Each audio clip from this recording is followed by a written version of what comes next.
네, 안녕하세요. 한류와 언어 7주 1차시 영상 강의를 시작하도록 하겠습니다. 다음 주는 8주라서 이제 여러분들 시험 중간고사 기간이라 아마 간혹은 대면으로 나가는 경우도 있고, 국문과는 대개의 경우 레포트라든지 비대면 시험을 보긴 하는데 다른 과는 어떤지 모르겠습니다. 그래서 7주 지금 그 PPT를 본 사람들은 알겠지만 조금 분량이 많아요.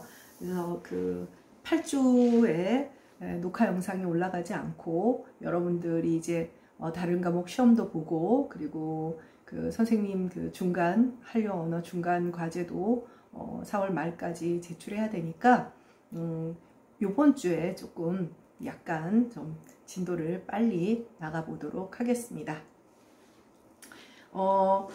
요번 주에는 또 이제 한동안 문화 얘기를 많이 했기 때문에 이제 언어의 얘기로 좀 넘어가도록 하게 될 거예요. 그러니까 물론 지난 시간에 이제 번역과 관련되는 얘기도 하고 또 로컬라이제이션 얘기를 좀 하다 말았었는데, 로컬라이제이션은 뭐 별 얘기는 아니고, 간단히 말해서 그 해당 지역에 이제 그 문화적인 환경 같은 것들, 현지화. 그래서 선생님이 그 영상이 잘린 부분에 예를 들면 현대차 같은 경우, 우리나라에선 소나타지만 다른 나라에서는 또 그 지역에 맞는 이름. 왜냐하면 우연한 동음이어로 비속어가 그 해당 언어에선 될 수도 있고 해서, 그래서 로컬라이제이션이라고 하는 것은 여러 가지 매뉴얼, 소프트웨어, 홈페이지 등 현지화하는 작업의 수요가 어느 때보다 커서 제품이나 서비스를 특정 지역의 문화, 법률, 언어 및 기술 요구에 맞게 개정하는 작업을 말을 해요. 사실 이거는 이제 기술적인 용어로 이제 많이들 사용했지만, 실제로 우리가 함께 공부하는 이제 어떤 그 문화가 다른 지역에 전파될 때, 이제 우리 입장에서는 한류가 전달될 때 다음과 같은 단계로 이제 우리가 그 컨텐츠들을 생산해내는 데 있어서 신경을 써야 되는 거죠. 첫째, 현지 언어와 상황에 맞게 그 요구를 찾아야 되고, 목표 시장을 점검을 해야 되고, 그다음에 조정할 부분을 결정하기 위해서 지금 우리의 상품, 즉 제품을 분석하고, 그 제품은 물질적인 것일 수도 있고 문화 컨텐츠일 수도 있는 것이죠. 그다음 텍스트 및 기타 언어적, 문화적 차이가 있을 때 자료를 추출해내서 문제점이 없는지 파악하고, 그 다음에 네 번째, 추출한 요소를 번역하고 수정을 하고, 비속어, 동음이어에서 비속어 등장 이런 것들을 조절을 하고, 다섯째, 해외 시장 컨텐츠를 적용할 수 있는 핵심 제품을 또 확인을 하는 거죠. 이 나라에서는 이런 컨텐츠가, 또 이 지역에서는 이런 컨텐츠가, 마지막으로 새로운 해외 시장 버전이 국내 제품의 성능에도 맞는지. 이제 어쨌든 생산을 해낸 것은 국내니까, 우리나라 아니니까 그것이 생산되는 기준에 맞는지. 예를 들면 어떤 지역에서는 그 대마초가 마약류로 분류가 되지 않고 허용이 된다. 그럼 우리 드라마가 그것을 허용해도 되느냐? 또 그것은 아니죠. 그런 것들을 살펴보는 겁니다. 그래서 우리가 지난번에 선생님이 좀 끊어지는 바람에 요거 한 페이지를 하려고 또 여러분들 귀찮게 영상을 다시 보게 하기가 그래서 로컬라이제이션이라는 것은 결국 그 상품을 파는, 컨텐츠를 파는 지역의 여건과 문화, 상황을 다 고려하여 제품 및 컨텐츠를 만들어낸다라고 생각을 하면 됩니다. 네, 그러면 오늘은 이제 그 PPT 자료 6에 해당하죠. 네, 그래서 이쪽 보도록 하겠습니다. 그래서 우리가 지난 시간에 이제 번역의 문제를 좀 살펴봤어요. 그래서 더빙 번역, 자막 번역. 이제 이번 주에는 뭘 얘기를 하냐면, 우리가 컨텐츠를 생산해서 보내야 하는 사람들이, 내보내야 하는 사람들이잖아요. 내보내야 하는 사람들이니까 어떠한 방식으로 우리가 이러한 자료들을 구체적으로 처리하느냐의 문제를 살펴보게 될 겁니다. 일단 특히 이제 사실은 이 OTT 서비스라고 하는 것이 이 코로나 시국에 정말 굉장한 힘을 얻게 된 것으로 보여요. 사실 여러분들 세대는 이제 그 공중파를 많이 보지 않지만 뭐 다른 문화권도 비슷하고 우리나라도 마찬가지지만 아무래도 이제 뭐 유선이나 공중파를 많이 보는 상황이었는데 지금은 따로 별도의 비용을 지불하고 넷플릭스라든지 뭐 애플 TV라든지 디즈니 플러스라든지 이런 여러 가지 OTT 서비스, 오버 더 탑 서비스를 받고 있죠. 그래서 요즘은 뭐 OTT라는 말도 불과 얼마 전까지만 해도 낯선 용어였어요. 방송이나 언론 쪽 종사하는 사람들을 제외하고는. 그래서 이쪽에 보면 온라인 동영상 서비스, OTT 시대의 더빙과 자막, 정말 이제 본격적인 문제가 된 거죠. 네. 그래서 뭐 셋톱박스를 뜻하고 이건 뭐 선생님이 이제 따로 여러분들한테는 설명을 이제는 할 필요가 없는 것 같아요. 그래서 뭐 미국의 넷플릭스, 뭐 훌루, 유튜브 등이 있고요. 지상파에는 옥수수, 웨이브, 이게 국내 지상파의 이 국내의 OTT 서비스가 맥을 좀 못 추고 있는 것 같아요. 네. 그래서 현재 이 OTT 서비스는 단순히 초기에는 유통만 했어요. 유통만 했는데 최근에 그 빠친코라고 하는 그 이제 드라마는 애플 TV가 미국 내 점유율도 3% 정도밖에 안 되는, 미국 안에서도 점유율이 좋지 않은 OTT 서비스래요. 근데 파격적으로 이제 파친코에 투자를 한 것이고, 사실 이것도 그간에 뭐 여러 가지 뭐 영화라든지 드라마, 뭐 특히 이제 이 파친코는 드라마이기 때문에 오징어 게임의 대성공이 후속 작품들에 대한 투자에도 큰 영향을 미치게 된 것 같아요. 그래서 결국 잘하면 계속 잘한다 라는 것처럼 이게 어떤 문화산업이라고 하는 것은 하나가 이제 터지게 되면, 빅뱅이 터지게 되면 그 다음에도 이제 눈여겨보게 되고, 여러분도 알다시피 알고리즘 때문에 한번 K-드라마를 본 사람들은 계속 추천을 받게 되니까. 네, 그래서 넷플릭스는 여러분들도 봤는지 모르겠지만 2013년 방영한 자체 제작 콘텐츠죠. 그러니까 유통만 처음에 하다가 지금은 이제 제작까지 하게 되는 거예요. 하우스 오브 카드라고 하는 아주 그 유명한 그런 작품이 있어서 선생님도 봤었는데, 감독, 촬영, 캐스팅상을 차지할 정도로 대단한 그런 인기를 얻었던 작품이에요. 국내에서도 웹드라마를 제작하거나 뭐 네이버의 TV캐스트 뭐 이런 웹드라마를 서울여대에 와서 많이 촬영을 하곤 했죠. 네, 자, 이런 경우에 이제 우리나라 같은 경우 일단은 파친코가 됐건 오징어 게임이 됐건 이제 넷플릭스, 물론 자본은 해외에서 들어온 것이지만 투자를 받으면 해외 송출하는 것을 이제 기반으로 하다 보니 한국어 배우들이 뭐 영어를 외워서 갑자기 할 수는 없잖아요. 그러면 그들의 대사를 더빙을 할 것이냐, 자막을 그러니까 쓸 것이냐, 역시 영화와 똑같은 그런 문제가 생기게 되는 거죠. 근데 앞서 봤다시피 서구와는 달리 우리들은 이중적으로 기본적으로 우리가 스스로 한국어를 영어로 번역을 하고 만들어내야 되는 거예요. 영어권에서는 반대죠. 영어권의 경우에는 그런 고민을 하지는 않는 것이죠. 자신이 송출하는 컨텐츠에 대해서는 어차피 영어니까 그냥 송출만 하면 되지만, 이제 우리 같은 경우는 스스로 그 컨텐츠를 제작할 때 이러한 문제가 생기게 됩니다.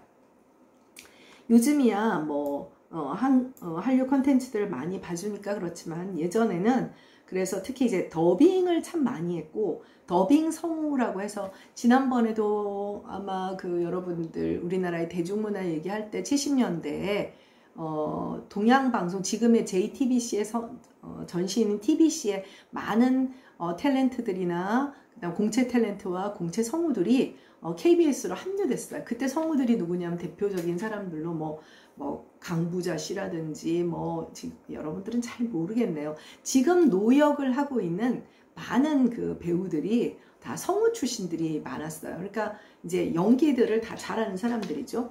예전에는 지난번에 주말의 명화처럼 외화나 만화가 다 더빙이 되기 때문에 성우가 굉장히 중요해요. 그러니까 주연 배우가 있듯이 주연 성우가 있어요. 그래서 스타 성우도 있었어요. 배한성 씨 같은 이제 아까 말했던 TBC 동양방송의 공채 성우 2기로서 600만 불의 사나이, 맥가이버 등등 이 소위 말해서 일주일에 한두 번 하는 주말의 명화가 아니더라도 어떤 외화의 남주인공은 이 양반이 거의 다 했죠. 그 외에 이제 만화 영화들 가제트 형사, 뭐 심슨, 가필드, 뭐 그 다음에 로빈 윌리엄스, 알파치노, 더스틴 호프만을 전담을 하고 뭐 아마데우스의 모차르트 형, 뭐 취권 이런, 그러니까 주인공은 다, 그래서 굉장히 유명한 스타 성우도 있었습니다.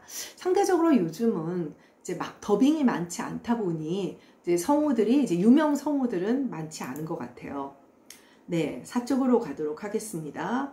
자, 그러면 킹덤을 시청하는 외국인들이 기억하는 주지훈의 목소리는 어떻겠느냐. 예를 들면 오징어 게임에서 누구죠? 이정재의 목소리를 더빙한 배우는 분명히 있을 거란 말이에요. 마치 우리가 반대로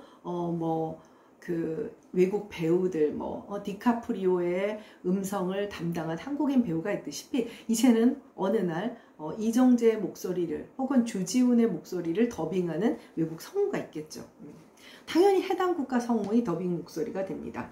킹덤2의 경우는 29개의 언어 자막판과 13개 언어의 더빙판이 우리나라에서 제작되어서, 물론 킹덤도 넷플릭스판으로 알고 있는데 제작 지원비는 이제 거기서 나왔지만 상대적으로 이제 자막판이 더 많죠. 왜냐면 더빙판이 훨씬 더 비용이 더 많이 들어요. 자막판은 생각을 한번 해보세요. 번역 자막을 하는 그러니까 번역가에게 뭐 1명, 2명, 3명 이렇게 주면 되지만 더빙판은 그 더빙을 하기 위해서 여러 명의 배우를 섭외를 해야 되죠.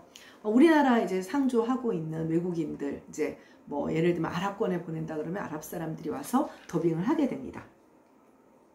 기생충의 경우도 이건 영화지만 프랑스와 독일에서 더빙판으로 개봉되었고, 사실 이 더빙 버전의 경우에는 성우의 연기력이 굉장히, 그래서 스타 성우가 나오게 되는 거죠.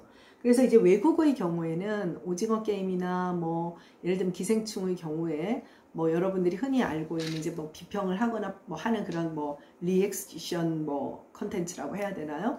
그럴 때 한국 배우들 연기력이 좋으니까 더빙보다는 자막판을 보는 것이 더 낫다 이렇게 권하고, 어느 순간 아마 여러분들도 봤겠지만 오징어 게임이 워낙에 데이트를 하니까 미국인들이 그렇게 얘기를 했대요. 내가 자막을 보고 있다니 라는 우리는 늘 자막을 보고 살았기 때문에 그런 게 없지만, 네, 5쪽으로 가서, 그래서 K-드라마 무비는 물론 예능 프로그램 등까지 수출되면서 자막과 더빙의 중요성은 더욱더 커졌어요.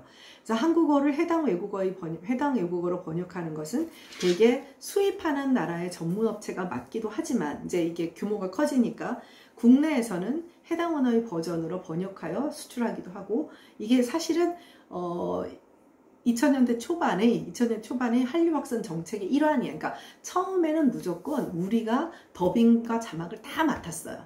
초기에는. 그래서 노무현 정권 시대 초기 한류에서 1차 한류를 책임지는 2000년대 초반에 정책적인 일환이었어요. 그러다가 요즘 이제 워낙에 말하자면 한국에 있는 컨텐츠를 각 나라에서 너나 할 거 없이 사고자 하니까 우리가 감당이 안 되는 거죠. 뭐 예를 들면 뭐 루마니아로 판다. 그럼 루마니아어를 뭐 하는 사람을 찾기가 그렇게 많지 않잖아요. 그러니까 수입해 가는 사람들이 자국에 가져가서 더빙을, 마치 과거에 우리나라 그랬던 그러한 단계까지 이르기도 했지만, 아직까지 그래도 기본적으로 여기 보면 아리랑 TV나 이제 뭐 컨텐츠 중앙원 뒤에 설명하겠지만 미디어 컨텐츠 제작팀이 있어서 이렇게 영어, 러시아어, 아랍어, 베트남어, 태국어, 인도네시아처럼 주요 수입국들의 언어는 자막과 더빙판까지도 번역을 하는 그런 책임을 지고 있어요. 아무래도 많이 사가는 그런 국가들의 경우에는. 네, 그 다음에 6쪽입니다. 6쪽. 방금 아리랑 TV 얘기가 나왔습니다만은 아리랑 TV뿐 아니라 한국콘텐츠진흥원, 방금 얘기했다시피 한국콘텐츠진흥원은 한류 확대를 목적으로 해외 배급 지원 사업의 일환으로 만들어졌고요. 한류 콘텐츠가 잘 알려지지 않은 구소련 연방 국가, 지금 이제 맨날 시끄러운 러시아가 침공한 우크라이나라든지 뭐 여러 가지 그 인근에 예전에 이제 소련 연방 국가들, 네, 그 다음에 영어권의 아프리카 지역, 아프리카이긴 하지만 영어를 사용하는 또 일부 중동 지역, 뭐 이렇게 해서 무상으로 그러니까 우리 돈을 들여서 자막 더빙판을 제공을 하고 있고, 코로나19로 인한 온라인 플랫폼의 증가로 자막과 더빙의 중요성이 더욱 커져서 유통시장이 확대됐기 때문에 그렇죠. 현재 넷플릭스가 제공하는 더빙 컨텐츠는 총 1만 시간 이상 30여 개가 된다. 이게 2020년 기준이니까 지금은 어마어마하겠죠. 어마어마할 것 같아요. 훨씬 더. 일단은 넷플릭스는 30여 개의 언어에 해당하는 그런 제공을 하고 있습니다. 서비스 제공을 하고 있죠. 네, 자, 7쪽으로 가서 우리가 앞서 지난 시간에 번역 문제를 이야기를 하면서 자막이냐, 더빙이냐, 사실 이게 굉장히 쉽지 않은 문제예요. 만화 영화 같은 경우는 간혹은 더빙판이 더 재밌기도 해요. 더 재밌기도 하고. 그래서 선생님도 만화를 보러 가려고 할 때는 그래서 이거는 뭐 개인차가 있을 것 같은데요. 선생님은 일본 만화, 일본 애니를 볼 때는 더빙판을 보는 것 같고, 영어 이제 디즈니 쪽 만화 같은 경우는 자막을 보는 것 같아요. 자막을 보는데 아무래도 이제 일어는 잘 모르고 영어가 조금 더 익숙해서 그런 것인지 그거는 모르겠으나 뭐 일종의 개취죠. 개인의 취향인 것 같아요. 뭐 딱히 어느 날 뭐 예를 들면 일본 만화도 워낙에 좋은 만화가 많으니까 뭐 하울의 움직이는 성 뭐 이런 것들. 네. 근데 이거는 핵심은 뭐냐면 자막보다 더빙의 경우에 굉장히 문제가 되는 것이 뭐냐면 연기예요. 그래서 성우도 연기를 한다는 중요한 사실을 여러분들이 기억을 해야 돼요. 그래서 사실은 성우의 연기가 더 몰입감을 만들어내는 그런 경우도 있었어요. 주말의 영화에는. 그러니까 뭐 말하자면 실제로 뭐 할리우드 영화들이라고 해서 그 배우들이 모두 다 연기를 잘하는 것은 아니잖아요. 모두 다 연기를 잘하는 것은 아니기 때문에 그런 경우도 있는데, 근데 다른 외국어로 우리가 이제 연기를 하는 경우 그들이 연기를 정말 잘하는지 못하는지 우리가 판단하기는 좀 힘든 경우가 있어요. 그래서 오징어 게임에도 그 외국인들이 나오잖아요. 이제 외국인들이 나오는데 그 외국인들의 연기에 대해서 굉장히 혼란이 많았다고 하더라고요. 네. 네, 더빙의 경우 오리지널 콘텐츠를 훼손한다는 평가도 있지만 잘된 더빙의 경우에는 작품에 대한 이해를 더 높일 수 있다. 자막을 보면 아무래도 사람이 바쁘잖아요. 그리고 더빙 제작은 아마 미국 사람들은 굉장히 바빴을 거예요. 한국 사람들은 자막을 보는 게 그렇게 살아왔으니까 자막을 보는 것이 어느 정도 익숙한 반면, 워낙에 그 영어권 하자들은 자막을 안 보고 살다가 그 자막 때문에 선택을 안 하게 되는 거죠. 근데 진짜 아무래도 문화 수용에서 그 경계를 좀 넘나드는 경계인의 속성을 갖는 젊은 사람들일수록 자막이 달려있는 다양한 영화나 드라마를 소비하게 되는 것 같아요. 더빙 제작은 보다시피 인건비를 포함하여 자막 제작보다 10배 정도의 제작비가 일반적으로, 그러니까 인건비가 나가야 되니까 훨씬 많이 나가야 되고, 미국의 경우 넷플릭스 시청자들은 70~80%가 더빙 버전을 선택한다고 합니다. 네. 그러니까 그만큼 이 더빙 버전의 선택이라고 하는 것은 뭐냐면 우리가 지난 시간에 배웠던 그러니까 언어와 계급의 문제가 있는 거예요. 우리가 그 지난 시간에 한 언어 내에서의 신분, 계급, 계층 이런 얘기를 했는데, 언어들 간에도 계급과 계층이 있고 가장 파워가 있는 것은 이제 국제어겠죠. 네, 8쪽으로 가도록 하겠습니다.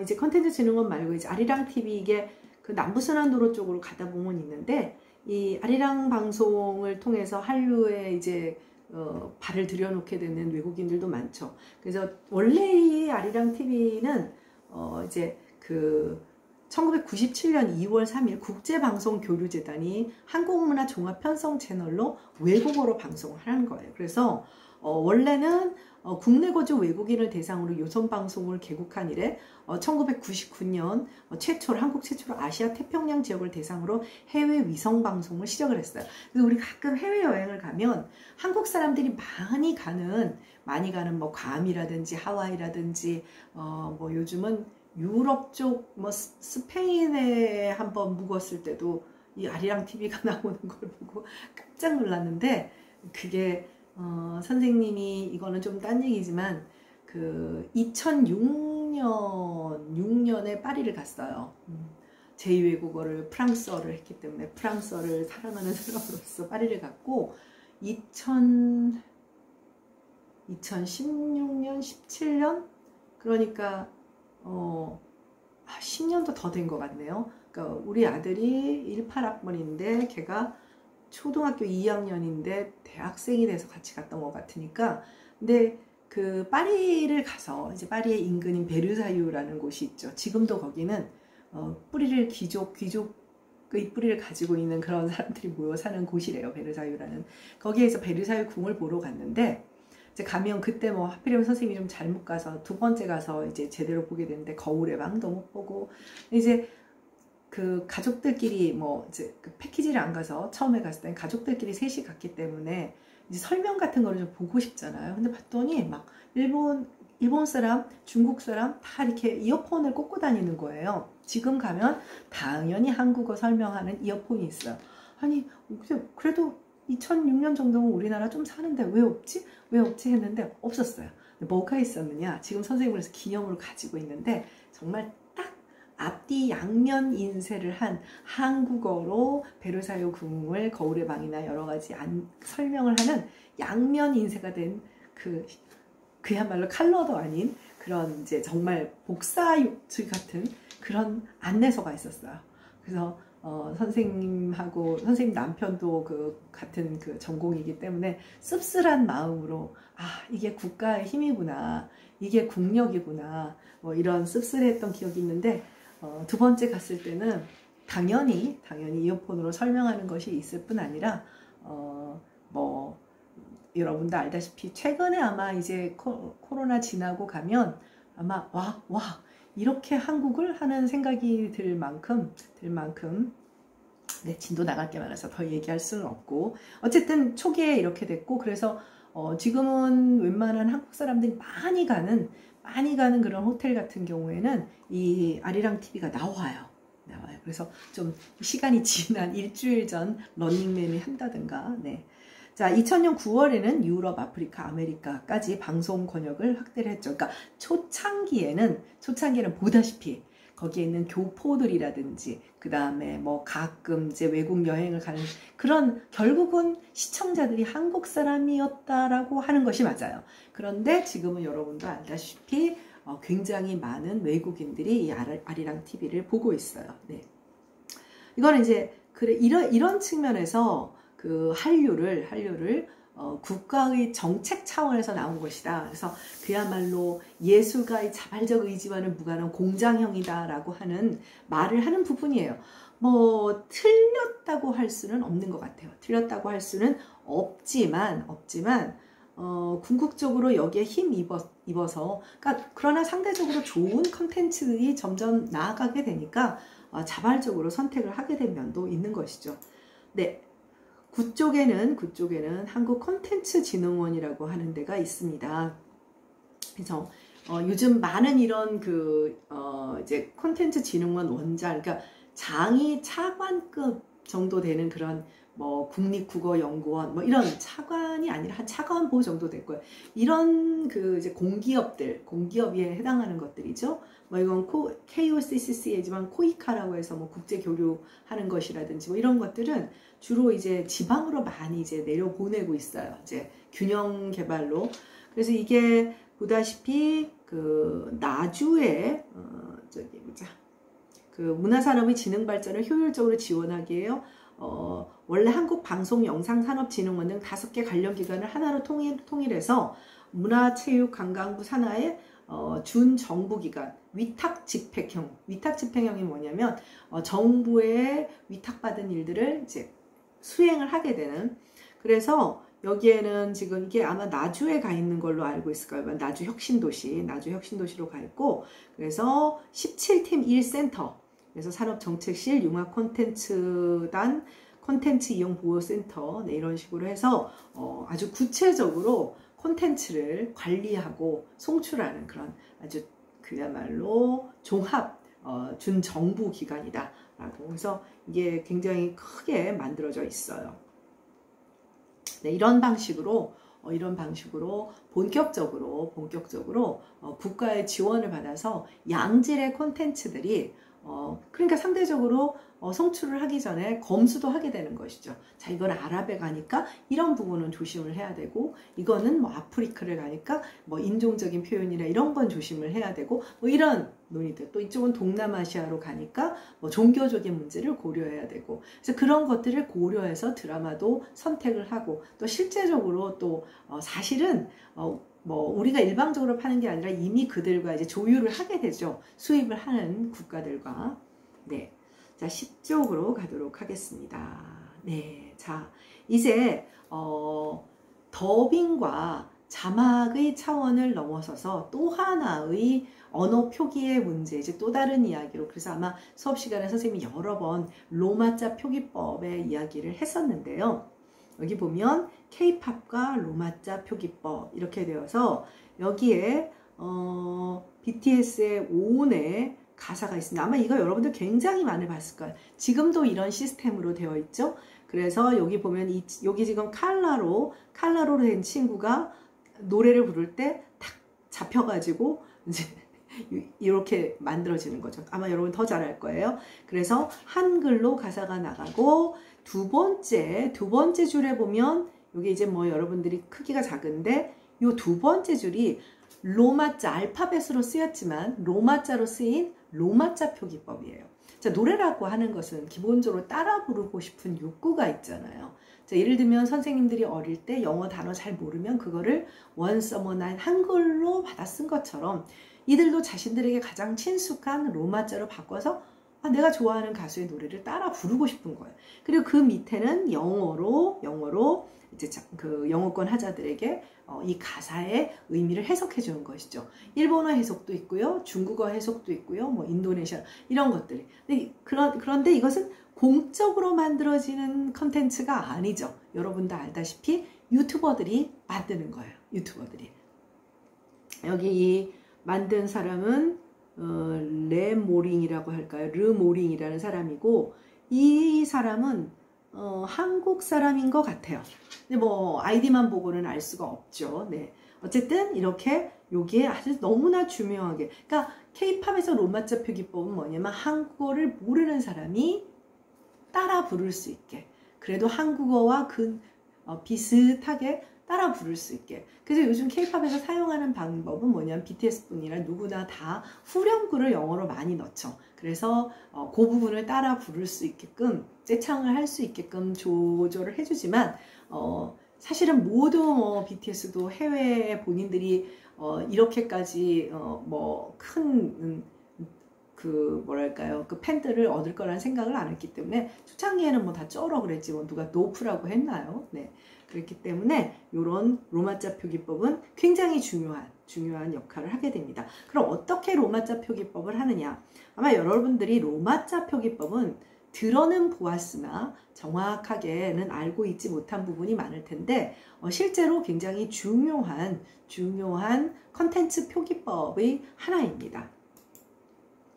네, 여기까지 하도록 하고, 잠깐 이제 얘기가 좀 확 넘어가니까 이제 2차 시부터 로마자 표기법에 대해서 본격적으로 살펴보도록 하겠습니다. 수고했습니다.